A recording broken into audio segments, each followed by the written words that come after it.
We're going to talk a little bit about some of the stuff that I have going on inside of here. Only thing I need to do is go around here and give these plants, some of them do need some watering. My Calathea Black Beauty over here, for one, I know it's in a self-watering container and I'm still allowing it to dry out, but here we are.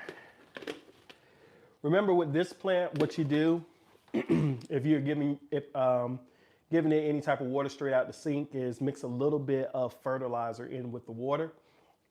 Very, very, very little amount. So whatever the recommended amount is, use like an eighth of it, mix it in with some water every time you water it, and that'll make up for like the calcium or whatever else is in your water to get it to not turn like this. I saw the leaves starting to curl, which means I need to get it some water. Now it's been doing really, really good in a self-watering container. That's what I would recommend if you're a person who struggle with watering or just a person who want their life just to be a little bit more easier.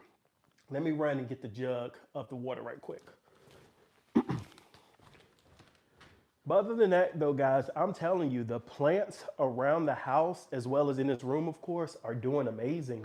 I don't think that they know that we're not in the spring or summertime. And I am a little bit worried because if they're doing this well right now, that means I'm going to be doing a whole lot of chopping and cutting, which is fine because I've been saying I need to learn how to cut a plant and box it up and be able to ship it. So that's something I'm working on. Still haven't got my horticulture or agricultural license that I need in order to sell, excuse me. So we're just working on it. All right, so here we go, right here. This is Jacked. If you ever used it before as a fertilizer, Jack 2020. You can buy it in multiple sizes. It usually starts around $19 and it can get all the way up to $49. Sorry, I'm out of breath. I just walked upstairs around the whole house and coming back. So here we go. First thing that I always do when the plant is really, really dry, I put a little bit of water down at the bottom, but I start up here at the top to allow the water to be able to travel down.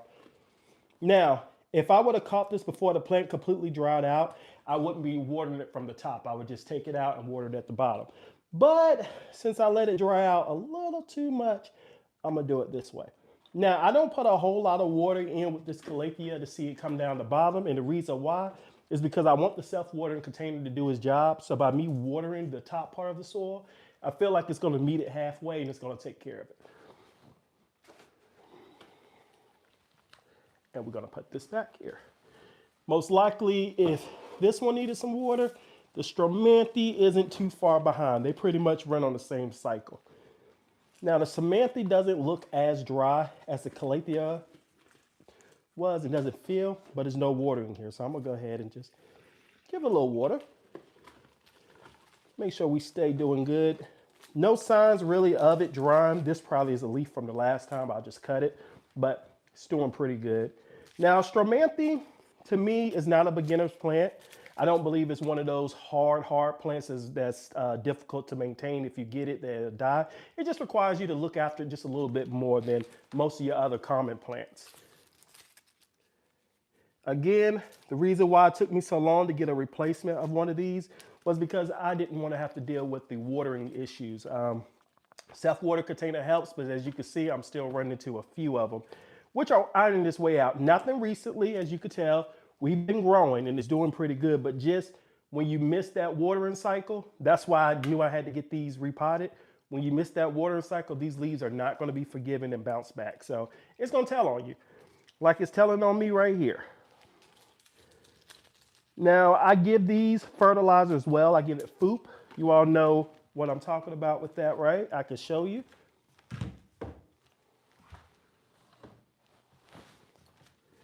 Right here. This is what I use.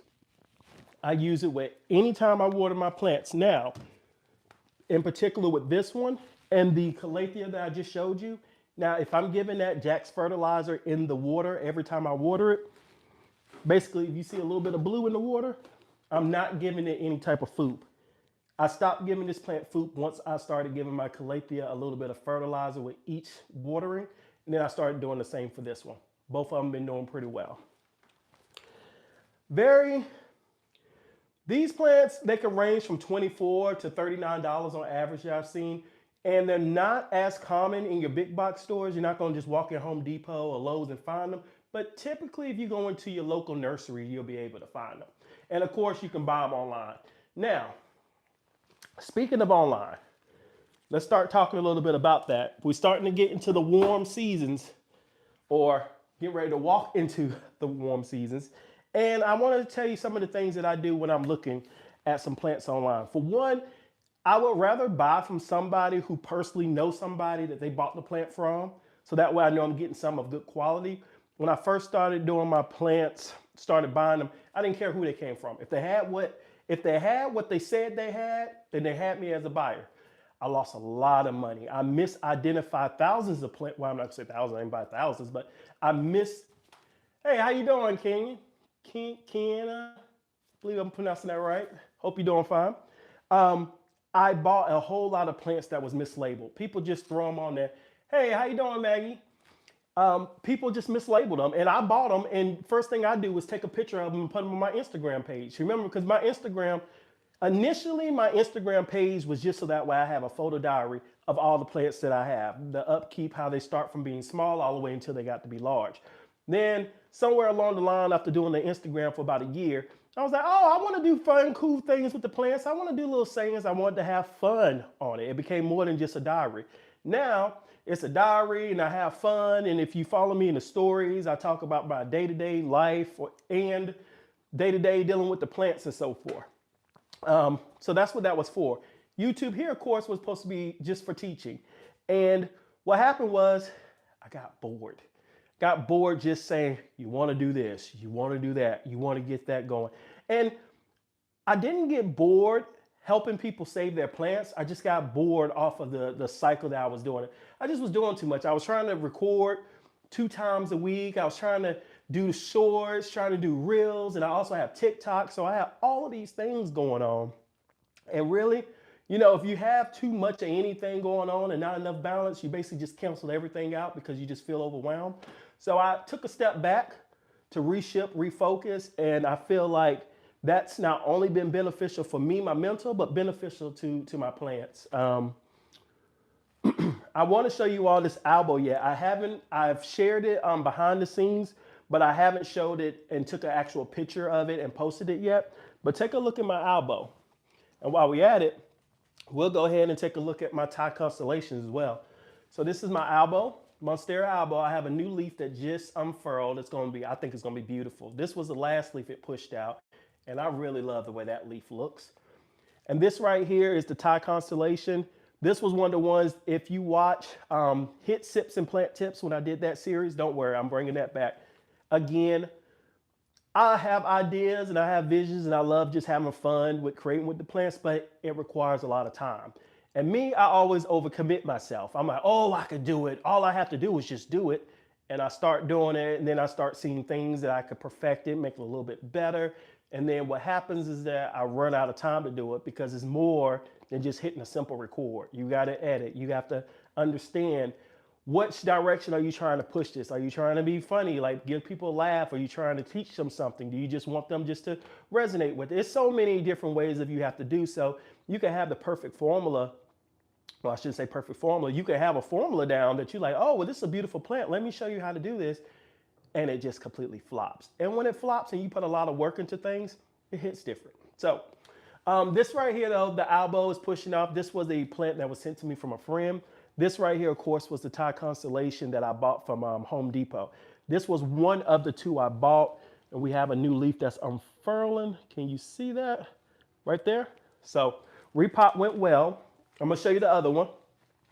Now the other one, I think I had it too far from the light and it started growing forward. I believe we probably talked about it. This also needs some water, it's a little dry. So as you can see right here, when I repotted this, it was completely straight, but it started going forward to get to the light. As you can see, it's a new shoot that we have right here. Again, when it comes to monsteras, and you can already see the root down here. I'm probably gonna have to repot this in a bigger self-watering container because I was struggling to get it inside of here to get everything, enough of the plant in here. And as you can see, with this hanging out the top, that means that this could go a little bit deeper. And I even have a node right here that if I can get that to that soil, it'll make the roots even stronger and I can really get this baby growing. Not in a rush for them to size up because I have 3 big ones over there that are taking over a lot of space. Let me show you. You can see those back there against the wall. We have our 1, this is 2, and then we have our 3rd one all the way back there. All of these, all of the monsteras, this one, and all the 3 that you see back here, I bought all of these from Home Depot. These ones I bought, it's February, so I think I bought these around maybe December time. These all the way in the back, I bought these around March. So they've been growing pretty well. I've been giving them a lot of light. They have a grow light that sits over here that helps them out. And been doing better with their watering cycles. Monsteras don't like to dry out all the way, okay? If they dry out all the way, they can be okay, but don't allow them to dry out all the way because it just slows them down. They have to rebuild again and start going. I noticed as long as I keep my plant with light and as long as I keep them from drying out completely for a long period of time, that they continue to just grow and start shooting. I have one all the way in the back that's shooting a new leaf currently. This was the most recent one that I got off of this one. And this one right here is the most recent that I have off of this one. 2 of them are in plastic pots. The middle one right here is in a terracotta pot. Haven't really noticed a difference in growth with the terracotta pot versus the plastic pot. It's not that I was doing that much of an experiment. It just was, I wonder if I place it in here, what will happen? So we'll see. But I mean, I already know they don't all do good in there. It's not like let's just see if it's going to happen. I knew it would grow, but how good would it grow? As of right now, I haven't noticed a big difference. Now, for reference, the one in the middle with the terracotta pot was a monstera that I threw outside over the summertime. It had got mealybugs and thrips. And I was like, I am not dealing with that. I'm not treating that. I'm not doing anything. So I threw it outside. And when I threw it outside, I did give it a little bit of treatment. I was like, well, since it's outside, I have nothing to lose. Why not just treat it? So I was out there treating it, and before I brought it in, I gave it another treatment and set it by the door because I still contemplate. I didn't see anything on the plant, but this is not the first time that I have set a plant outside and it's been out there for like a couple of months and it came back in with the same pest that it had going on. Not mealybugs with the thrips. Mealybugs, maybe a bug or something eat them up outside. They usually disappear. But those thrips, ain't nobody messing with them. I had a plant that came right back inside with the thrips out there, set outside all summer long. So when I brought this monstera back in, I made sure I treated it, even though I didn't see anything. Left it by the window and by the door back there in the kitchen, and it passed the test. It was good, resilient. Brought all of them back in here, and you all know about 4 months ago, I had some thrips, or maybe 3 months ago, that was gonna try to take them out. Got in there with my SNS 203, and I sprayed the top, sprayed the leaves off with water and neem oil. And that really took care and helped out a whole lot. The SNS, also with the SNS 203 inside of there as well. That stuff, let me show it to you. Right here. You can get this from, I'm sorry, I had somebody pop on here. Are you big on rocks in the soil for them? Yes, I'm glad that you asked that. So this right here is the SNS 203, guys. You could pour this into a spray bottle, mix it in with some water. You could spray your leaf, the top leaf and the back leaf, and make sure you spray the stem if you have any type of pest going on. You also, the best thing about this is that you also can pour this into just a jug or whatever you mix your water in, and you could pour this in the soil. And that helps a lot if you have something laying eggs or whatever it is that they do, you know, that takes care of that as well. Now, when it comes to rocks in the soil, I don't put rocks in my soil. I put size 3 perlite though, which they're like baby rock size. I'll show you to you. I'll just go ahead and show you my esqueleto right here. So this is the esqueleto. That's the most recent leaf.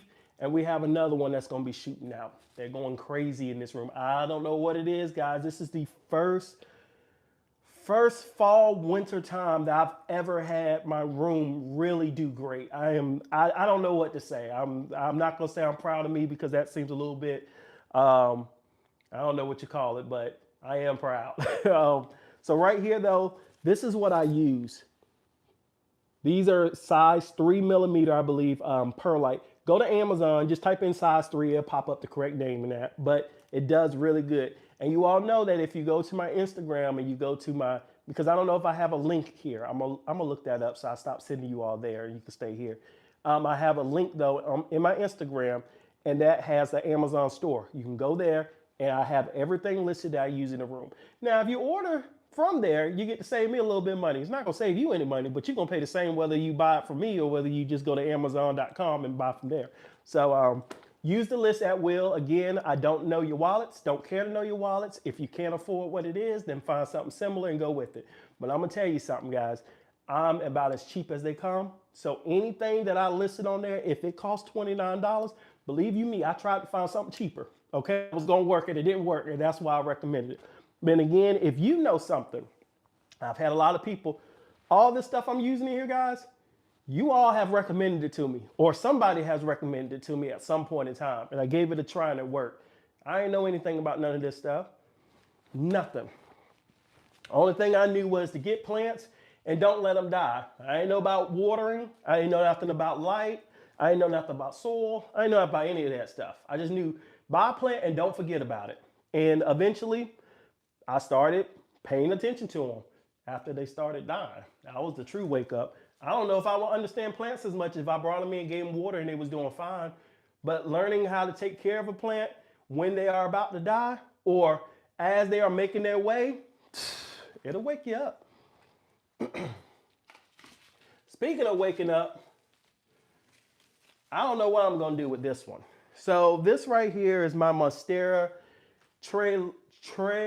Los Teos. Monstera Los Teos. You type it in, it'll pop up. I don't know the difference between these. Again, that's why I need to keep my tail off of online auctions. Let me turn this camera because I'm looking sideways and looking crazy. That's why I stay my tail off of auctions, because what happens is that I just end up buying whatever it is that I see go on sale and I try to hurry up and beat the first person. So I ended up with this. It didn't look like this. It actually came in with nice leaves and all this. I've had this one for a year, and thrips, I believe, is what took it out. I had to do a full treatment of this. I did a repot, and yes, the root system really is this big. This isn't a small plant. I just had to cut it all the way down. Monstera Los Teos, of course, these like a lot of light as much as you can give to them. Keep their soil moist. It'll do like something to retain a little bit more.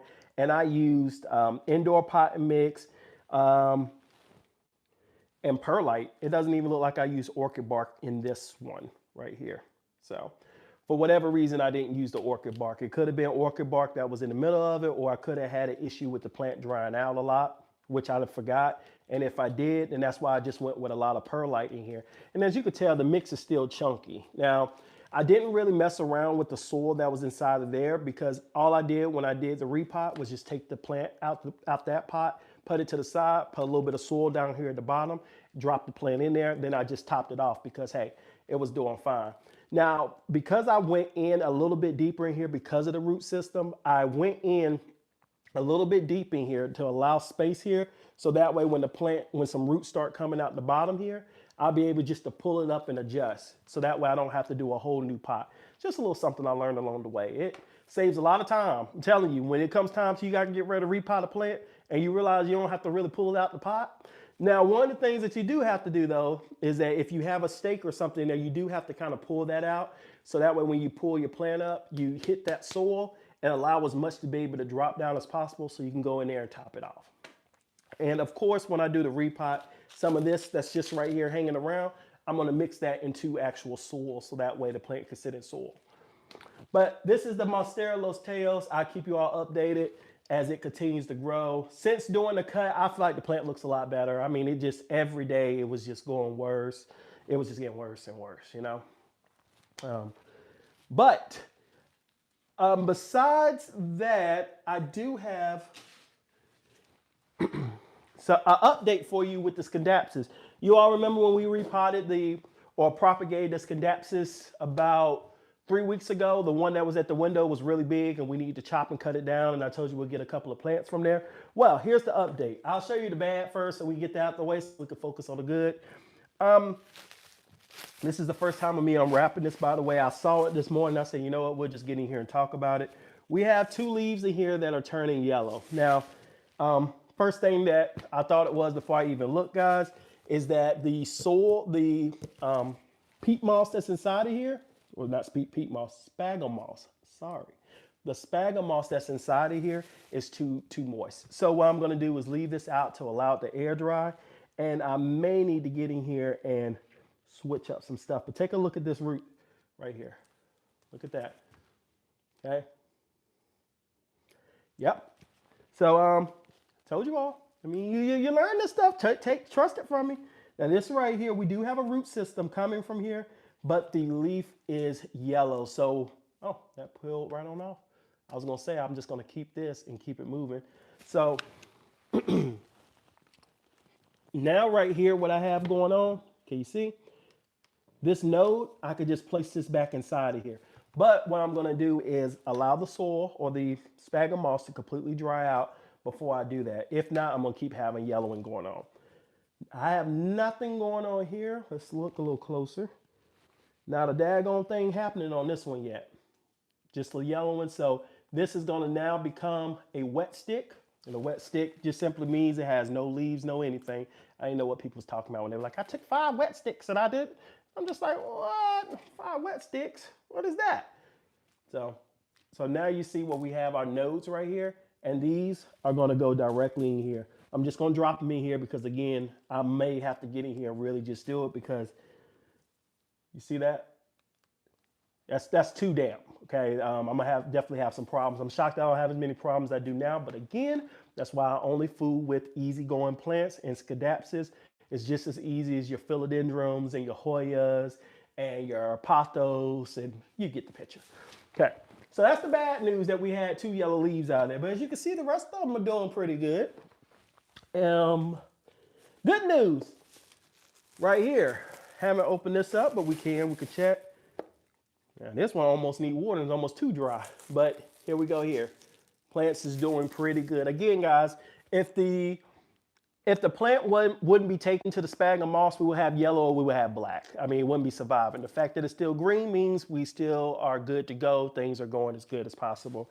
No watering in these. I've just been keeping the humidity in here, keeping it moist. So as you can tell, that these right here, putting the saran wrap over top of here, actually do work. I haven't watered this in about 2 or 3 weeks, okay? And it's doing fine. Or whenever I repotted it, that was the only time when I placed them in there. So for it to hold its moisture, and in this room, you can water a plant today and it'd be dry by the night. I mean, it just does not keep a lot of humidity if I'm not running the humidifier and if I'm solely relying on my grow lights. Now, when it gets a little bit warmer, like in the spring and summertime, the room heats up a little bit more, then I do have some humidity that works in my favor, and I don't have to worry about that dry leaf while my philodendrons are doing. So it works, guys. So if you don't want to go and get the clear container like I recommend, this is an alternative. I still recommend the clear container. I think that's the easiest because every time I go in here, I got to peel this off. Now I'm going to have to go in here and make sure that I wrap it around and stick it down so it don't pop up. Just a few more steps. And I don't know about you, if I have to do a few more steps, it's least likely that I'm going to stay consistent at doing it. Right. Let's see here if we have any conversations. Okay. Love those tiny stars. So cute. Yeah. That's probably, I don't like to go and buy small plants anymore because I've kind of got out that phase. But cutting off a plant that I already have, propagating it and watching it actually grow and seeing it grow like 2 or 3 times better than even the mother plant, because I learned a little bit more of how to do it. And I think a lot of it, though, guys, it comes with adaptability. Like, think about this. You're a grown adult. Somebody go and take you to a whole new location. You've been living at this place or living at this environment for at least a third of your life. And then they totally take you out and put you in this new environment. And they tell you, you're going to eat what I give you. You're going to love this temperature that I give you. All of this stuff, that's what you're going to do. You're going to adapt. Now, if you're a little kid, you know, kids are resilient. They'll adjust. You know, they haven't been around long enough to be that demanding. But adult, yeah, they act out. Some of them act out, and then you listen to them, and you figure out, hey, okay, they don't like that light. Let me move it. Hey, they want more light. They don't like this soil. They like a bigger pot. They want to be behind this plant. They want to be by the window. They don't want to be by the door. When you learn all that stuff about that plant, it'll adjust and it'll start growing. But imagine the offspring. This is all they know. They're gonna freaking thrive, and they're gonna run circles around that mother plant. Some of my plants in here that the mother plant has died, they don't even look like how the mother plant look. I didn't even know a leaf like that could happen. I didn't even know they could actually grow like that. I have a philodendron silver sword that's about to flower, freaking flower. I didn't even know what it was. I was just walking around and I was just asking people. I was like, do y'all know what this is? What could be on? And somebody inboxed me and was like, yeah, your plant's about to flower. A philodendron silver sword flowers? I still need to look it up to see what it looks like. Now, I was recommended that some people cut it off, some people leave it. Some people believe that when you cut it off, that it'll help the plant from pushing its energy towards that flower or whatever. But I'm not gonna lie to you all. I have 5 philodendron silver swords. Okay, if I lose one because I'm pushing it to see what that flower looks like, just might be worth the risk, in my opinion. But anyway, guys, listen, if you all have any questions or comments, put them down there. I'm gonna be on here for another like 2 minutes. I'm not trying to rush, but you all know I started my company. Head to growonontuesday.com and check me out. I got some plant appeal. I got a lot of mental health stuff as well. It's what the whole page is about. The plan for that is I am gonna get a YouTube for that as well. My wife and I, we're gonna do that one together. And we are going to just be doing recordings on what we do to prep, to get ready. This isn't the first year that we've done this, that we've gone to pop-up events or set up booths in different cities where people can come and do like thrift shopping and so forth. It's not the first time we've done it. We just done it with our other company. And learning how to merge the two, that's the thing is you got to get out there and fall fast as I won't say fall fast as hell, but get out there, fall fast as you can so that way you can learn how to get back up and keep that moving. I need this advice. I just invested in a tire Constellation Monstera. I'll pay close attention to me. Yeah, pay close attention to them. Just watch out for them with thrips. Other than that, you give them some light, give them a grow light or get them by the window. Keep that soil from 100% drying out and give them some food. Fertilize them. Make sure you give them a little bit of vitamins. I like to use the Super Thrive. I'll show it to you. Now, this is the big version that you can get off of Amazon. But you also can get the smaller version of it inside your stores. Now, I got the bigger version because they tax the crap out of you when you go to the home box store. A little bitty bottle that's about this size right here. I think it's like $14.99 or almost 20 bucks. It's like, good gracious.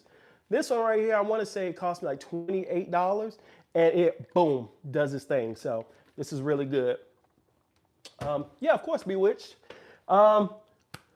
Let's see here. Yeah, so that's what that YouTube is going to be about, kind of following around the prep work to do it. But guys, I'm really excited about that. I hope the purpose of my Instagram page that we have for Grown on Tuesday, we do have a page there, but that purpose is to kind of just grow the online awareness of where we're going to be at and what events we're going to. And I'm hoping that people follow along and I actually get to meet and see and talk. I talked about it before, but you all know I'm a stay-at-home dad. So I don't get out. The most conversation that I have is with the 12-year-old and a 9-year-old. Besides my wife when she comes home and we talk for a little bit, or unless she's off, I don't really socialize a whole lot. I stay in, which don't get me wrong, I do like it because some people just aren't worth talking to. That's just how it is. They're just full of negative energy. But I don't believe that that's going to be the type of energy that I'm going to attract, that we're going to see when we set up. So I'm really looking forward to just talking to people and just kind of listening to their journey, how and where and how far they came from. Like, I was in here walking around this morning, and this is one of the shirts that we're going to have there. It's my little mannequin. But this is one of the shirts that we're going to have there. And a couple of other ones, but when I was walking around here in the room and I was setting up the mannequins in different displays so I could take some pictures to be able to put on our page, I was just like, was this in the making the whole time? Like, I just all of a sudden got into plants, learned how to care for the plants, and the opportunity came along that we was able to actually have a plant room, or I was able to. It started with a prayer plant, and let me tell you about my prayer plant. So, I know I've told this story a million times, okay? I'm sorry if you heard it. So, my very first couple of plants, I would say out of the first 10 plants I bought, one of them was a prayer plant. And I had it in a self-watering container, and I had it sitting by the window in our bedroom, facing out the window, which probably was an east-facing window, but it never received any type of direct light. Nice how the lighting looks like this. That was how the light was in the room the whole day for it. So I was taking a picture of it and posting it like I normally do, and people was telling me, "Oh, that's a very complicated plan. I can't believe you have that plan." Oh, y'all just don't know what y'all doing. That plant ain't hard. I moved that plant 2 inches to the left, and I'll be damned if that plant didn't die. I mean, calatheas are very, very little feisty little plants, and they want exactly what they want when they want it, the way that they want it, you know. But if you learn how to take care of them and get them absolutely right, those are some beautiful plants. I mean, that's what get me to. And the way that their leaves curl on up and then they come back out. I mean, how can you not? You at nighttime, you see the leaves, they curl up when you go into the room. Then at night, and then when the light comes during the day, they just fill on out. You're just like, shoot, how can you not love this plant?